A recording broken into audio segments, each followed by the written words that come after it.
Yeah, I know what you're thinking when reading the title. Seriously? You're scared of episodes from this kids show? And yeah, you could argue that all you want, but here's the thing. Yes, it is true that the target audience for Thomas is children in the preschool demographic, but there was a time when Thomas did have that charm that appealed to all ages.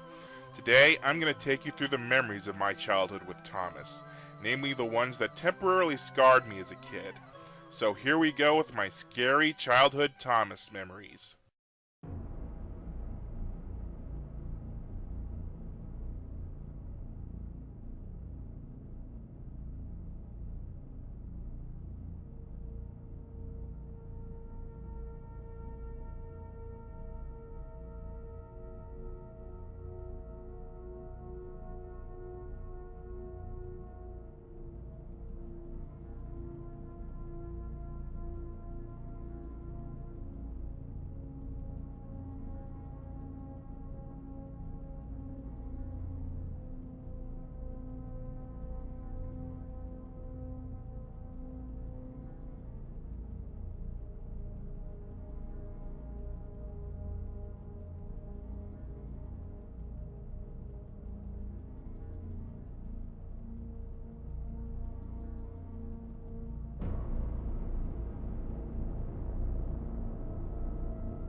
Now, the inspiration for this video actually comes from watching another video made by one of my favorite non-Thomas YouTube users, Rebecca Parham of Let Me Explain Studios. Hello, my geeks and peeps, my explainers and entertainers, my little oodle ollies, Rebecca Parham here. She is awesome, and I suggest going to watch her videos and subscribe to her. Anyways, one of the videos she made is called My Childhood Fears. Fear is a funny thing, isn't it? If you've seen Pixar's Inside Out, you know that each of your emotions has a job to do that's essential to your survival and overall well-being. Fear's job is to keep you safe, stop you from doing stupid things that will hurt or kill you, physically, emotionally, and socially. But sometimes fear makes some strange decisions about what it perceives to be a threat. Yes, I see your point about this giant cliff, very big, very scary, very dangerous. But, why? In that video, she gave details of all the childhood things that scared or intimidated her when she was younger. Stuff like balloons, loud noises, and even thrill rides like the Tower of Terror from Disney World. I had finally hit my limit. I put my head down and just started sobbing. The whole car of riders went silent and stared at me. Mom and Dad knew that I didn't need to be there anymore. The cast member in charge leaned down and very gently said to me, "My dear, I cannot start this ride if you are crying." And from the depths of my tormented soul, all I could say was one word: good! At the end of the video, she asked if a movie or TV show you were scared of would become your favorite as you got older. With her, she was scared of Disney's Alice in Wonderland and Jurassic Park. So in response to that, I made this comment on the video. I didn't like loud noises myself as a kid. I'm a Thomas fan, so the US version of the episode James Goes Buzz Buzz scared me because George Carlin made a loud scream when James got stung on the nose. That scared me for a while. Now I really enjoy the episodes sometimes. So this brings up all the childhood trauma I had with certain Thomas episodes. What were they? What are the ones that scared me, and how did I get like this? Well, let's take a look. I grew up in Torrance, California during the 1990s, and during that time, I was introduced to many things. I was introduced to Disney stuff at a young age, as well as other things including Looney Tunes, Nickelodeon, and Cartoon Network. But before all of that, my main source of entertainment was PBS with PTV Park, which nowadays goes under PBS Kids. From there, I would watch many things, including Sesame Street, Arthur, and Kino's Storytime. All these guys were my best friends growing up, so they were awesome back then. But then there's another favorite from this channel, Thomas the Tank Engine from Shining Time Station. This character and his show blew me away. I enjoyed Thomas so much that it got me into real trains, and since I lived in Torrance, I would often go to the small train museum over in Lomita sometimes where they had this huge steam engine there. I loved it. So yeah, I would enjoy playing and watching Thomas all the time as a kid. But sometimes my fear would creep up depending on the story. Now, my fear was a little fickle depending on the movie or TV show. Some of the more infamous scary moments from Disney never really creeped me out that much. Examples include the pink elephants from Dumbo, the Heffalumps and Woozles from Winnie the Pooh, and some of the Disney villains at the time never really creeped me out. But just because I didn't get scared at any Disney stuff doesn't mean I wasn't scared at them at all. There are still the ones that did scare me as a kid. Some of the ones I can think of right now include Maleficent turning into a huge dragon near the end of Sleeping Beauty, Ursula turning giant near the end of The Little Mermaid, and of course, Jafar turning into a giant snake near the end of Aladdin. A snake, am I? Perhaps you'd like to see how snake-like I can be.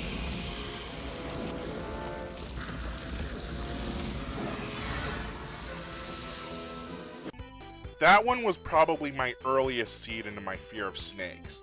In fact, there's a little thing I always say when it comes to snakes. The safest snakes are those you watch on TV rather than in real life. I know there do exist more calm and not so dangerous snakes out there, but Aladdin and Snakes on a Plane, along with the Pokemon snakes, really got me convinced on ophidiophobia. In case you don't know, that's a big fancy word for fear of snakes. Back to Thomas. When I was young, I would always be excited whenever I saw a Thomas VHS on the shelf. In fact, I remember getting most of my Thomas videos and toys from this old mom-and-pop train store in Torrance. Unfortunately, it has since closed and turned to a different store. May my childhood store rest in peace. Anyways, there were a lot of Thomas videos I would remember getting. Trust Thomas was my first VHS that introduced me to Thomas and a good collection of his friends. Daisy is one I have great memories of, especially since my copy is the rare non-Echo variant. And Thomas's Christmas Party was a wonderful VHS with great winter stories. But there were 3 tapes I remember being scared of as a child, ones that haunted me until I got older. They were Thomas Comes to Breakfast, Percy's Ghostly Trick, and James Goes Buzz Buzz. I'll go in order of the tapes based on the well-known trio in the show, Thomas, Percy, and James. And we'll start with Thomas Comes to Breakfast. I got this tape from that one 2-pack with a big day for Thomas. Sadly, I don't have the cases anymore, even to help with the Unlucky Tugs collection, but anyway, here's the thing. These tapes mostly have one thing in common with each other. It's mostly due to the first story. Not so much with Breakfast, though. That story was somewhat fine. It was the second story that was my trigger. Pop Goes the Diesel. Good morning, purred Diesel in an oily voice. Pleased to meet you, Duck. You know, that story that was part 1 of the Duck and Diesel saga? Yeah, that one was one that scared me. And you might be wondering, why? Why does this one scare you? Well, before watching this tape, my only exposures to Diesel were the episodes Mavis, where he tells her, How absurd, squirmed Diesel. Depend upon it, Mavis. Anything steam engines can do, we Diesels can do better. Diesel knew nothing about cars, but Mavis didn't realize this. and Tender Engines, where after Gordon admires the Flying Scotsman's 2 tenders in the shed, Everyone knows that tenders are a mark of distinction, but I'm afraid that no amount of tenders will save you in the end. We Diesels are taking over, and we don't need tenders to make us important, not even one. Gordon was most upset. So yeah, those were my introductions to Diesel. I never really saw his other episodes until this moment. Now, during this episode, Duck tells Diesel to get his cars ready while he gets Gordon's coaches. And when he comes back, Diesel is trying to pull the cars, and this is what scared me. Diesel found them hard to move. Pull! Push! Backwards, forwards! Oh! Oh! The cars groaned. We can't! We won't! Duck watched with interest. Diesel lost patience. He roared and gave a great heave. The cars jerked forward. Oh! They screamed. We can't! We won't! Some of their brakes snapped and the gear jammed in the sleepers. Chuckled Duck. As soon as we see Diesel struggling, it caught me off guard. The close-ups of Diesel shooting forward frightened me, and the screams of the cars really got me. Then there's this. He roared and gave a great heave. Yeah, that scared me as a kid. However, Ringo Starr's narration of the story gave the growl more oomph. He roared and gave a great heave. But as a kid, George Carlin's version always scared me. I guess you could say I was kind of a wimp. Also, I felt like in a Mandela effect, I always thought different music played when Diesel pulled the cars. Something scary, but in reality, it's just the breakdown train theme from Thomas Saves the Day.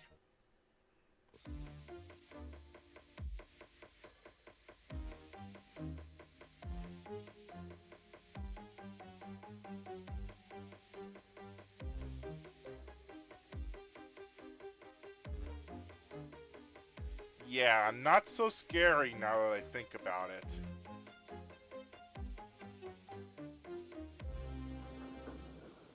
But regardless, that story made me not touch this tape for a while, or in some cases, I would fast forward it. Then there's Percy's ghostly trick. This tape is one of the most popular videos of Thomas's American releases, as it has some of the most well-known stories from seasons 2 and 3. But as a kid, it was one I wouldn't touch. As you may know, this release is well known for having Thomas's anthem, or Thomas We Love You if you live in the UK, to be featured at the start of the video. It's a great song, no question about it, and I love it, but then...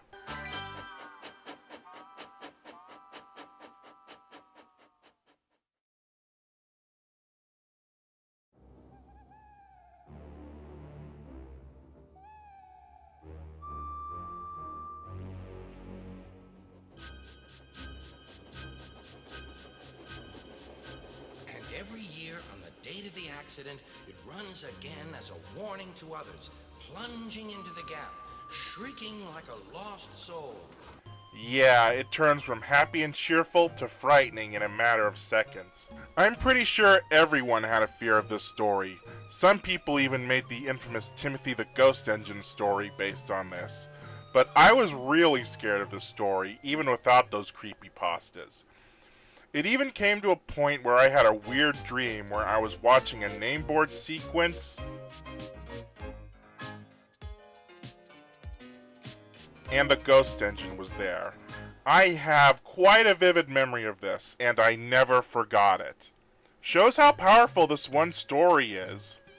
Another story from the same tape that also scared me was Escape, the episode where Douglas saves Oliver from the scrapyard. A lot of people love this episode, and for good reason. I love it too now, but as a kid, it did scare me quite a bit. The tone was already scary once Douglas entered the yard, but... He was just shunting, ready for his return journey, when... That sounds like a steam engine, he thought. As soon as the music got like that, I was scared. And I already stated that I didn't like loud noises. And there are a few of them in what was supposed to be a heroic moment. But what you doing? Escaping. From what? So yeah, this was enough for me to not touch this tape for a while either. The spooky ghost engine and the loud music of Oliver's escape theme was all I needed. Heck, I would even avoid Percy's ghostly trick in later releases such as 10 Years of Thomas and even Best of Percy. I've since grown from that fear though, and both it and Escape are among some of my favorite episodes in the show now. Lastly, there was James Goes Buzz Buzz. This time, just the first story alone got me off watching this tape for a while. When James goes to get his passengers, the beehive breaks and everyone yeets away from the station. Then the bees, all done in hand-drawn animation, fly to James's boiler for warmth. And then one of them gets angry and... His boiler was nice and warm. Buzz off, hissed James. One bee burnt his foot. Ooh, ooh. The bee thought James had burnt him on purpose.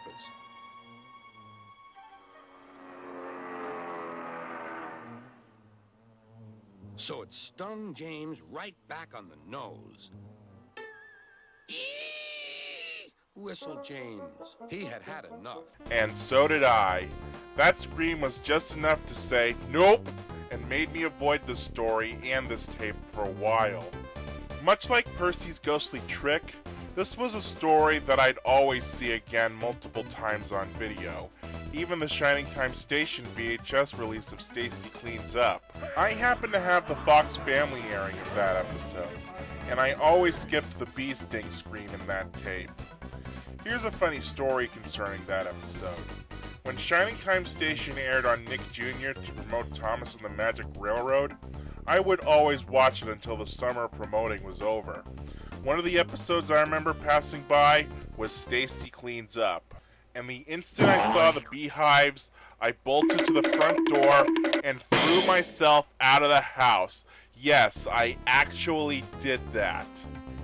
It was similar to that one Animaniacs joke with Michelangelo trying to throw the Warners out, but ends up getting thrown out himself. Hey, what did you do with the other 15 chapels, huh? Got you there. Out! Out! How dare you! Huh? Well, that takes care of the competition. So yeah, that story was another avoidance for me for a while. But now, I just laugh at that scene. It's another one of my favorites for sure. And despite me being scared of this story as a kid, I even had the Thomas Wooden Railway set based on that story, which came with the Red-Nosed James, Boko, and the bonus VHS. Sadly, some of the track is now lost, including the turntable. But I do still have Red-Nosed James and Boko, even if their age is starting to show. I even heard there was a variation of Red-Nosed James where he has the brass stone instead of red, which was from the final year of the original line before the redesign in 2002. All I can say is, good luck to anyone finding that for a cheap price compared to Sad Henry. So yeah, those 3 tapes left quite an impact in my brain as a kid. But those weren't the only tapes I was scared of as a kid. One day when I was out checking out videos again, I noticed something new on the shelf. It was Cranky Bugs on VHS, aka the first tape in America with season 5 on it, and Alec Baldwin as the narrator. I was interested at first, and I ended up getting it. But then I saw everything was very different compared to the first 4 seasons. I watched it, but it was too different and action-packed for me to want to continue watching. I even had to watch the video while it was playing in a different room. I was that scared of it. I had a weird childhood. It was also because of this I had confusions on stuff like, for a long time I thought Cranky's name was Yorkie. I don't know, maybe it was because I was watching The Big Garage on TLC for a while. And when Double Teething Troubles played, I mistook Derek the New Diesel for Class 40, or D261. Some fans may know him as Andy the Diesel from Leo Kim Video's Mad Bomber video. Didn't also help that his name board was also on the VHS. This wasn't the only Season 5 video I was afraid of. After that experience, I instinctively avoided races, rescues, and runaways, and spills and chills for a long time. I just couldn't bear it. Season 5 scared me that much. But that doesn't mean I didn't experience the season at all. The first time I fully saw Season 5 VHS was the 4th release, Make Someone Happy. You know, that video that had the leftover Season 5 episodes that weren't too fun or exciting? Yeah, that tape was my proper Season 5 introduction to the show, and I embraced it for being calm as a kid. Other season 5 tapes I would watch and get used to was Thomas's Christmas Wonderland and Thomas's Trackside Tunes, both of which having only one season 5 episode each. Eventually, as soon as I reached 9 years old and we were getting season 6 stuff, I decided to not act like a baby with these videos anymore and decided to watch them. Thankfully, I was able to watch all 3 gradually with some help, and now they've become my favorites in my eyes. Spills and Chills having some of the best stories of the original series like Rusty and the Boulder and Duncan Gets Spooked, as well as Cranky Bugs having Busy going backwards.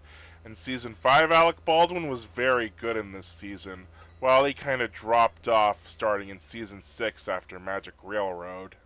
After this though, Thomas never really did any good scares on my younger self again. The 90s were over and the 2000s were coming in, and changes were occurring to the point Thomas was going towards a more younger audience now. But I always enjoyed those older stories, even the ones I was scared at. Heck, I think anything made around the 80s had different audiences around this time, depending on the show. We definitely live in a different time these days. As I got older though, I got scared of other things for the most part, and most of them were more real-life things. Things like avoiding getting myself hurt, losing all my hard work in my electronics, and being afraid that if I wake up in the morning or to go to the bathroom, I could potentially get a leg cramp. Sometimes getting a double leg cramp. Those hurt like hell, by the way. But for the show, considering how it's going now, it was never going to be as good as it was during the 80s and 90s. Even the official crew realized they can't show the old scary stuff in their official YouTube countdown. I mean, come on. Dinosaurs, glow-in-the-dark Henry, dynamite, a spooky mail run, Sir Topham Hatt as the Abominable Snowman? Are you kidding me? The Abominable Snowman from Rankin Bass's Rudolph the Red-Nosed Reindeer was scarier than this. Where's Duncan Gets Spooked? Where's Thomas Percy and the Dragon? Where's Percy's ghostly trick? Where's Rusty and the goddamn Boulder? This list sucks. On the fandom side, however, most fans have done their own special takes on spooky Thomas stories. There's single story videos like The Half Engine from The Bogey Boy, Jack and Jill from TCFS Jace, and even a few videos from Carson's Video Workshop like All Eyes on Dennis, The 13th Van, and many others. There have also been regular series of spooky story videos that were made as well, such as Sudrian Stories from Hell from Reneus Productions, which are often made around the Halloween season, Tales from the Scrap Sighting from 22 Tesla, which have some very spooky audio stories, and of course from Paul's Vids, what I call the Biofusion Saga, which features Shed 17, Project G1, and most recently, Sodorland, which came out July 4th of this year as of the making of this video, which are all pretty cool in a twisted sort of way. So the fan base does a better job at keeping the spooks up compared to how the show handles it now. But overall, I'm happy I was born when Thomas was still in its prime. I love all the classic stories now, and I enjoy them all to this day. Now I love all these videos, and the DVD reprints of all of them.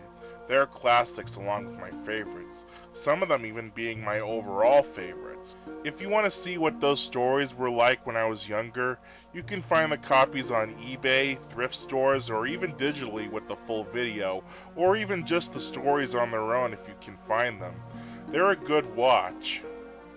Hope you all enjoy this video. It's kind of something I've been experimenting on, and if you want to see more like it, leave your response in the comments below. Gotta go now. Skulls out.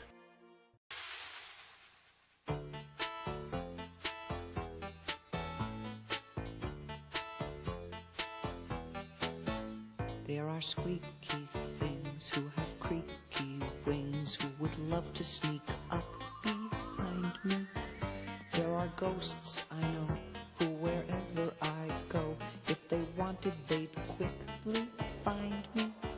But my dad, he said, they're inside my head, and my fears are all all gonna fade. So what am I afraid of? What am I afraid of? There are kids at school who are kinda cruel. They just love to tease and dare me. But I take their dares, take them anywheres, and pretend that their dares don't scare me. If I just refuse, not a lot I'd lose. They're not even kids in my grade. So what am I afraid of? What am I afraid of? I'm not afraid of thunderstorms in the spring. That's kinda lucky. I'm not afraid of garden snakes, though a lot of kids think they're yucky. I'm not afraid of hornets' nests or English tests or household pests, but some things you'd walk right by make me feel I'm gonna cry. There are times, I think, if I just don't blink, when those other kids tease and taunt me. If I simply can show I'm my own man, they can try, but they'll never daunt me. Yes, they'll eat their words. I'll show all those nerds of what stuff I'm really made. So what am I afraid of? What am I afraid of? Maybe I'm afraid of only being afraid.